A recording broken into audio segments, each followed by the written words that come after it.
São 8 horas e 30 minutos. O tempo está bom em São Paulo. No momento, os termômetros marcam 25 graus. Hoje é segunda-feira, 27 de maio de 2019. Veja agora os destaques do AMB Notícias.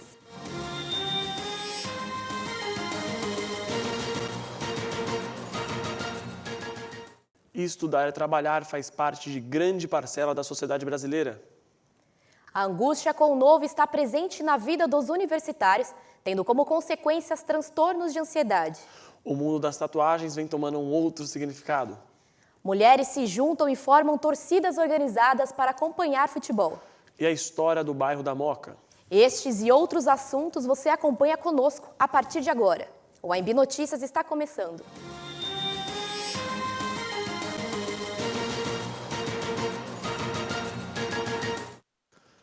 Hoje no Brasil existem 23% de pessoas que não trabalham e nem estudam. Porém, a maioria dos brasileiros cumpre essas duas funções. A rotina dupla é algo normal nas grandes capitais. Alguns cumprem estágio, muitas das vezes para até pagar os estudos. É isso mesmo, Leonardo. Eu acompanhei a estudante Beatriz Campos para mostrar a rotina de uma entre as 156 milhões de pessoas que seguem isso no dia a dia.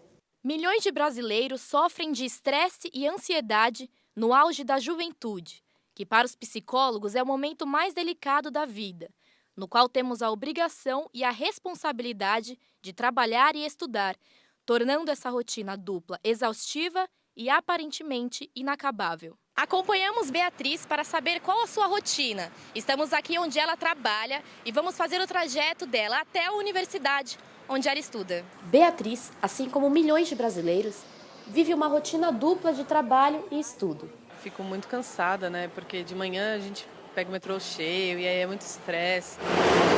Se fosse um pouco mais rápido, um meio seria bem mais fácil. Eu poderia aproveitar melhor essas 3 horas que eu gasto. Mesma coisa para a faculdade. Beatriz nos contou que geralmente usa esse tempo indo de um lugar a outro para assistir série pelo celular ou ler um livro. Às vezes eu tenho que fazer trabalho no metrô, porque não vai dar tempo de fazer na faculdade. Às vezes eu saio mais tarde do trabalho, eu preciso terminar as coisas. Não dá tempo nem de eu chegar na faculdade e sentar num computador para fazer. Então, às vezes eu vou fazendo pelo celular mesmo. Levamos 1h30 para fazer todo o percurso com a Beatriz.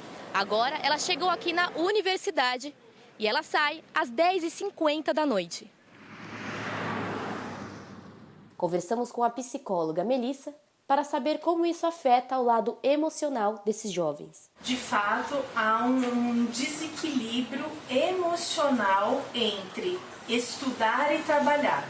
Então, essas coisas podem trazer um estresse acumulado, uma síndrome do pânico, mal-estares físicos. É muito comum mesmo, né? Nesse período as pessoas adoecerem, elas ficam mais suscetíveis à gripe, doenças de pele. Então, tudo isso às vezes acha que é algo fisiológico e na verdade é psicológico. A psicóloga nos contou qual a melhor forma de otimizar o seu tempo. Se alimentar adequadamente, dormir, criar um hábito. Final de semana, descubra qual é o seu lazer. Não existe um jeito, não existe uma regra, não existe uma varinha mágica, né? Eu sempre brinco isso.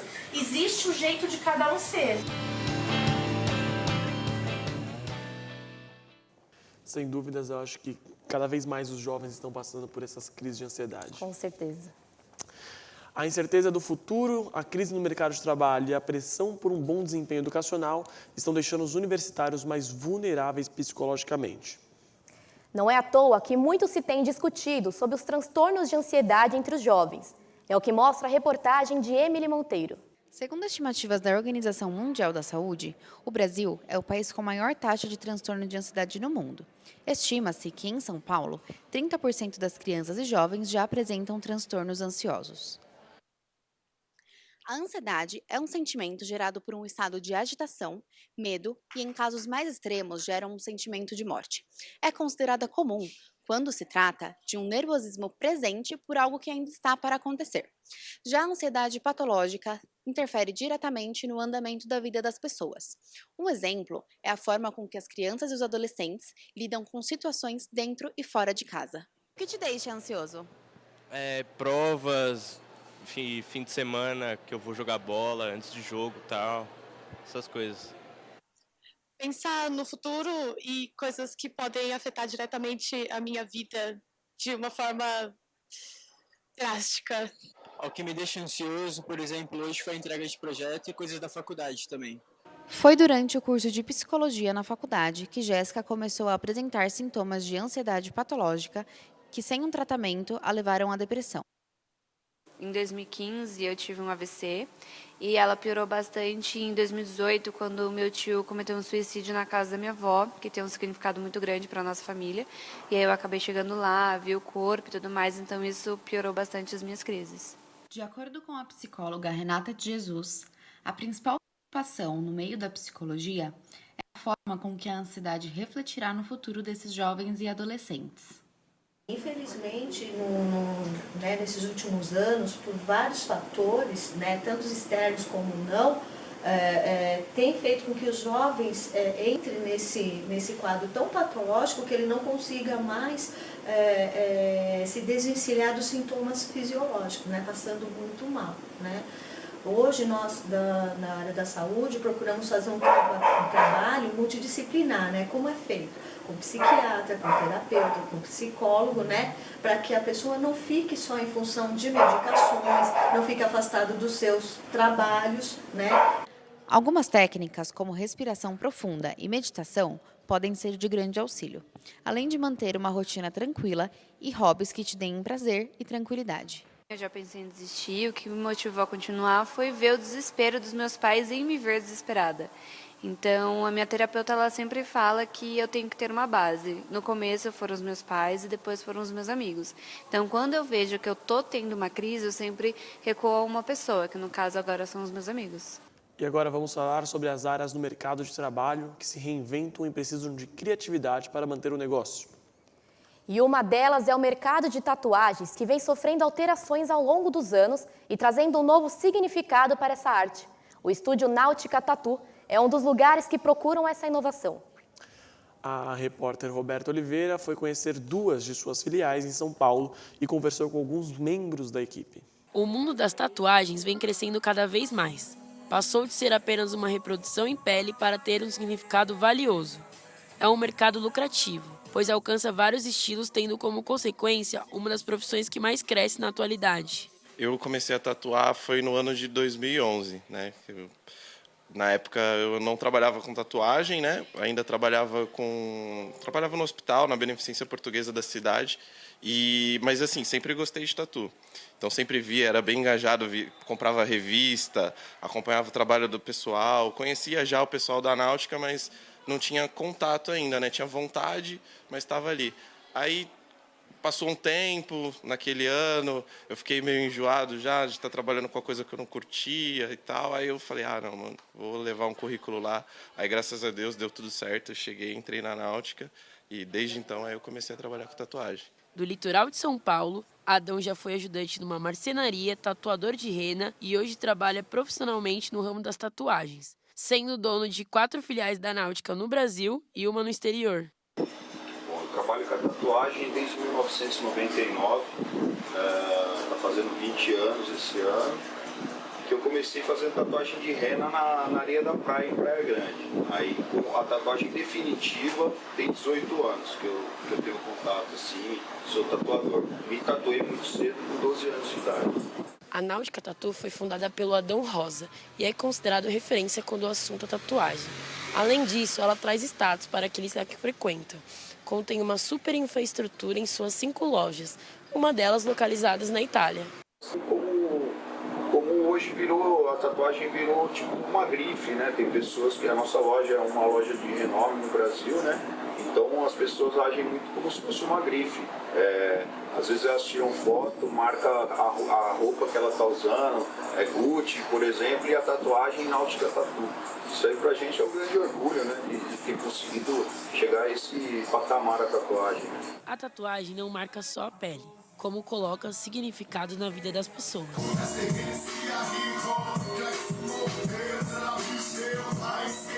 No próximo bloco, a matéria sobre mulheres no futebol, que mostra as torcidas do time de Palmeiras e Corinthians.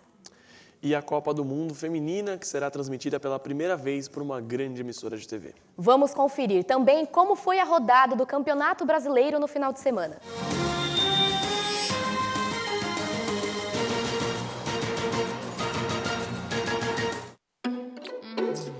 A hepatite B é uma doença invisível e silenciosa. Na maioria das vezes não apresenta sintomas, mas pode evoluir para câncer, cirrose e até levar à morte. É transmitida pelo contato com sangue contaminado ou sexo desprotegido. A melhor forma de prevenir é a vacinação. Procure uma unidade de saúde e tome as 3 doses da vacina. Não compartilhe agulhas, seringas e alicates. Use sempre camisinha. Hepatite B. Não deixe que ela te pegue de surpresa. Vacine-se.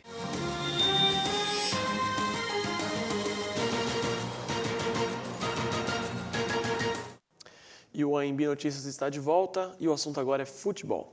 A cada ano, as mulheres vêm ganhando mais representatividade no mundo em todas as áreas. Porém, ainda sofrem muito preconceito em ambientes relacionados ao futebol.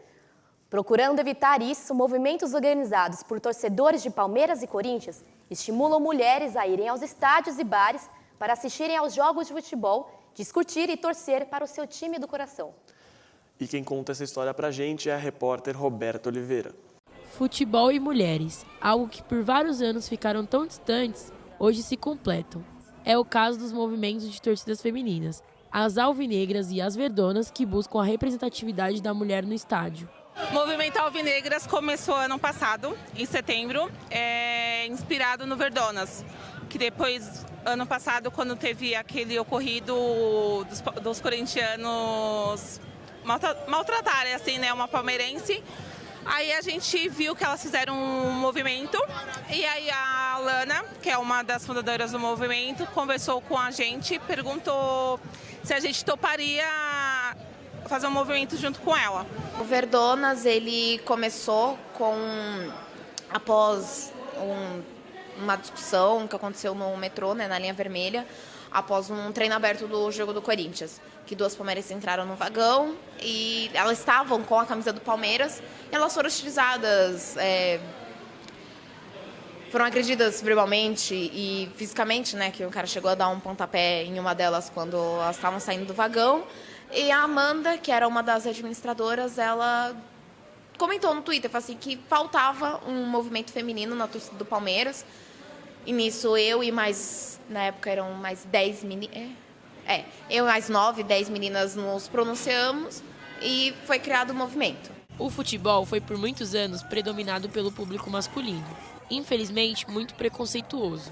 Mulheres não frequentavam os estádios e não tinham voz. As torcedoras dos 2 times relatam situações que já passaram. Fora de campo, eu sofri uma vez de um cara que ele não quis acreditar no que eu estava falando. Eu dei opinião no intervalo sobre o que o Cuca ia fazer com o time. E aí ele olhou para mim com um tom de deboche. Começou o jogo, o Cuca fez exatamente o que eu fiz. Ele olhou para mim, deu uma risadinha e falou: até que você sabe mesmo sobre futebol. Eu fui criticar algum jogador, porque assim, no meu ver, eu critico o jogador, se ele tiver bom eu vou falar, se ele tiver ruim eu vou falar também. E aí eu falei assim, nossa, não passa a bola para esse jogador, que eu falei o nome do jogador. E aí ele virou para mim e falou assim: ué, você tá aqui para assistir o jogo, você tá aqui para criticar ou você tá aqui para apoiar? Porque se você estiver aqui para criticar, você pode subir, aqui não é o seu lugar. Apesar de rivais, as meninas se mostram unidas por um bem maior: a busca pelo lugar da mulher no futebol. A paixão pelo time não vem só de vitórias e títulos, mas circunstâncias diferentes individuais, como família e amigos. O Corinthians representa para mim minha vida. Comecei a ser palmeirense foi em 2008. Meu pai sempre assistiu os jogos do Palmeiras, Libertadores, enfim, eu sempre fui muito apegada ao meu pai pelo fato dele ter essa paixão pelo Palmeiras. Para mim é uma força, é um amor. Quando eu comecei a entender o futebol, acompanhar, foi amor à primeira vista.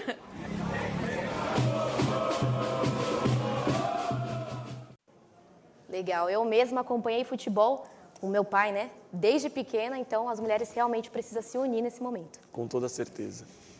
Agora vamos falar de mulheres no futebol, mas dentro das 4 linhas.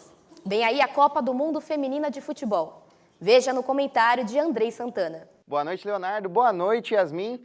A Copa do Mundo de Futebol Feminino começa dia 7 de junho e se estende até o dia 7 de julho na França. São 24 seleções em 6 grupos. O Brasil se encontra no grupo C, que conta com Jamaica, Estados Unidos e Itália. E lembrando que a seleção brasileira busca o seu primeiro título, com Marta e companhia.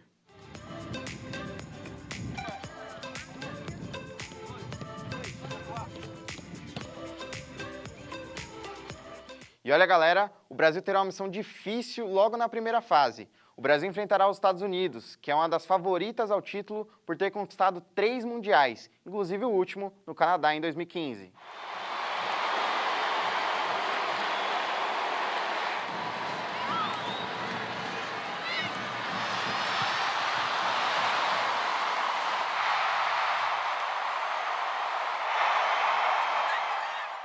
Você pode acompanhar a competição na Rede Globo e nos canais Sport TV. Agora é com vocês aí no estúdio, porque eu vou indo nessa. Fui! Que bom essa novidade, não é, Yasmin? Aparentemente, isso pode significar um grande passo para o futebol brasileiro. Pois é, Leonardo. E apesar de não vencer a 9 partidas, o Brasil é uma das seleções favoritas ao título mundial. Vamos torcer. E o Campeonato Brasileiro continua a todo vapor. A 6ª rodada consolidou o Palmeiras como líder. O time de Felipão venceu o Botafogo e manteve a ponta da tabela. Vamos saber de outras informações do Brasileirão com o repórter Eduardo Marques. É isso mesmo, Yasmin. Tivemos esse final de semana o Palmeiras indo até Brasília, enfrentando o Botafogo no estádio Mané Garrincha, conseguindo a vitória por 1-0. O Palmeiras que tem aí mais ou menos umas 3 rodadas até a pausa para a Copa América. O Campeonato Brasileiro vai ser interrompido na 9ª rodada. Falando também da 6ª rodada do Campeonato Brasileiro, tivemos Santos e Internacional neste domingo. Santos que voltou a ter o mando da partida em seu estádio em Santos, na Vila Belmiro, após o período de reformas que teve. O Santos mandava as partidas no Pacaembu. Infelizmente não foi o resultado que a torcida esperava, né? O jogo ficou bem morno e o resultado ficou no 0-0. Essa partida do Santos foi marcada também por muito provavelmente ser a última partida do atacante jovem Rodrigo, de 18 anos, que agora vai servir a seleção brasileira, né, na seleção pré-olímpica agora, que foi convocado, e após a Copa América, muito provavelmente já vai ser transferido para o Real Madrid. Aí, na próxima temporada, o Real Madrid vai poder contar com o atacante Rodrigo dos Santos. No mesmo domingo, né, nas 7 horas da noite, após o jogo do Santos, nós tivemos também outro atacante jovem se destacando. Tivemos o garoto Pedrinho, do Corinthians, fazendo o gol da vitória, né, por 1-0 em cima do São Paulo. São Paulo que aí novamente indo até a Arena Corinthians, não conseguindo ganhar, né, do Corinthians, perdeu por 1-0. É um tabu que já vem acontecendo faz um tempo, né? O São Paulo aí brigando, batalhando para conseguir a primeira vitória em cima do Corinthians fora de casa. Mas infelizmente não foi dessa vez. O Corinthians levou a melhor novamente. Nos jogos do meio de semana agora vamos ter a Copa do Brasil, né? Vamos ter decisões para as quartas de final. Na terça-feira o Corinthians viaja até o Rio de Janeiro para enfrentar o Flamengo no Maracanã lotado, após a derrota de 1-0 no Itaquerão na semana retrasada, né? Ele precisa aí de 2 gols de diferença para avançar diretamente para as quartas de final. Na quarta-feira também vamos ter Bahia e São Paulo, né? O Bahia, que agora vai mandar o jogo, conseguiu surpreender o time do São Paulo na semana passada, ganhando de 1-0, em pleno Morumbi também, lotado. Mas a grande atração do final de semana, a grande atração dessa semana, é o jogo de sábado entre Tottenham e Liverpool, a final da Liga dos Campeões. 2 times que foram marcados pelas viradas históricas que avançaram para a final agora, né? Tendo protagonismo brasileiro, o brasileiro Lucas, que fez os 3 gols contra o Barcelona na vitória do Tottenham na semana retrasada também. Temos aí também Roberto Firmino, que está em grande fase, né? O brasileiro vem numa sequência de gols, uma sequência de partidas, foi desfalque no jogo contra o Barcelona, mas ele já vem firme e forte agora para disputar a final. Também temos o brasileiro Fabinho, né? Jogadores brasileiros de muita qualidade, que inclusive Lucas e Fabinho, para muitas pessoas, mereciam estar na lista do Tite para essa Copa América. Mas vamos esperar aí, vamos torcer para que esse jogo seja cheio de emoções, tanto para nós brasileiros quanto para o mundo todo, né? Afinal, é o jogo mais esperado do ano. Então, é isso, essas foram as notícias do futebol. Volto agora com vocês aí do AMB Notícias. Muito obrigado. Obrigado. E os times rivais parece que estão se dando bem, né? Parece. Veja no próximo bloco um pouco da história do bairro da Moca. Vamos falar também sobre o primeiro Rock in Rio. Não saia daí, o AMB Notícias volta em 1 minuto.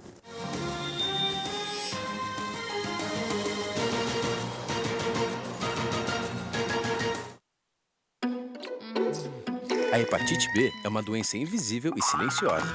Na maioria das vezes não apresenta sintomas, mas pode evoluir para câncer, cirrose e até levar à morte. É transmitida pelo contato com sangue contaminado ou sexo desprotegido. A melhor forma de prevenir é a vacinação. Procure uma unidade de saúde e tome as 3 doses da vacina. Não compartilhe agulhas, seringas e alicates. Use sempre camisinha. Hepatite B. Não deixe que ela te pegue de surpresa. Vacine-se.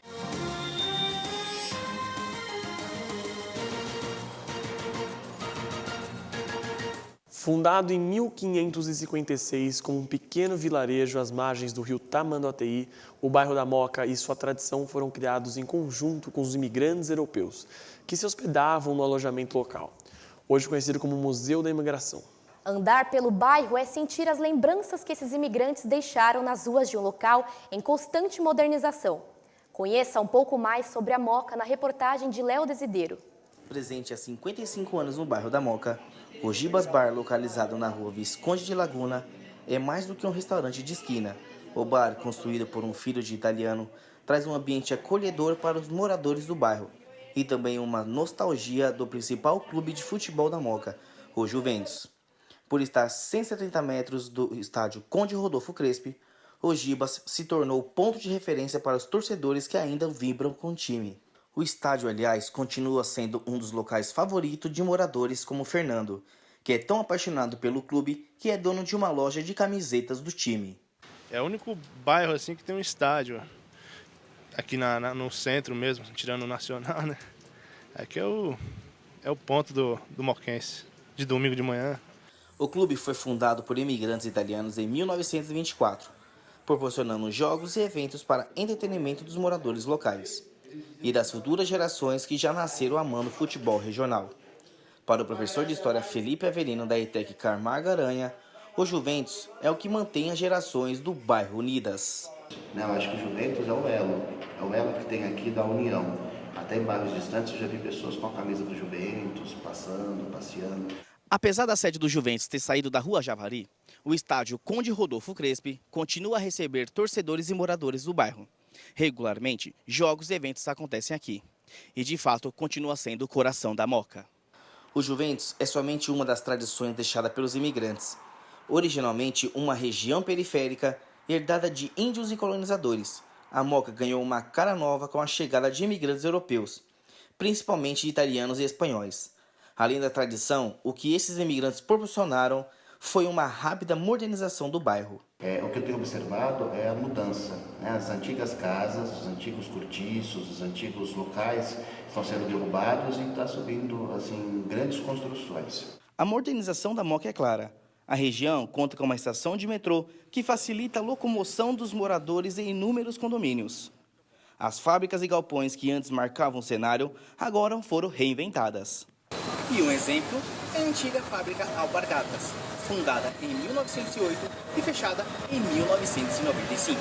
E hoje é a sede do Campus Moca da Universidade AMB Morumbi. Mesmo diante da mudança, o bairro nunca perdeu suas raízes. Sua essência continua viva nos moquenses. E o mais importante, quem está aqui não quer sair. Poxa, não tenho o que falar. É raiz familiar mesmo, me mantém na Moca, isso é fato. Nunca quis sair. A Moca é muito boa. Tem tudo, né? É um bairro que é familiar. Muito bom.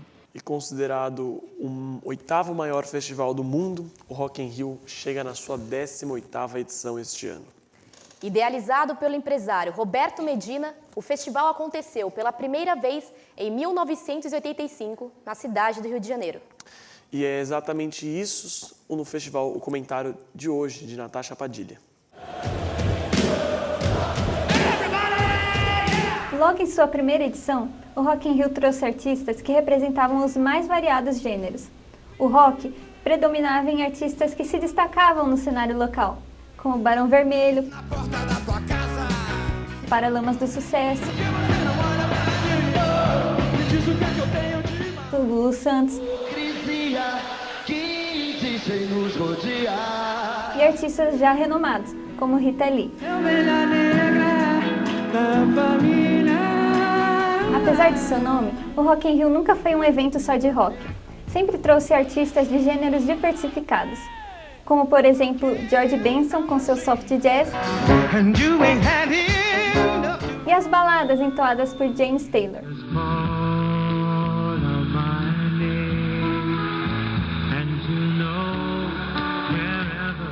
34 anos depois, com edições em Portugal e Espanha, o evento já reuniu cerca de 9,5 milhões de pessoas em sua plateia e foi transmitido para 1 bilhão de telespectadores em 80 países. Desde 1985, muita coisa mudou.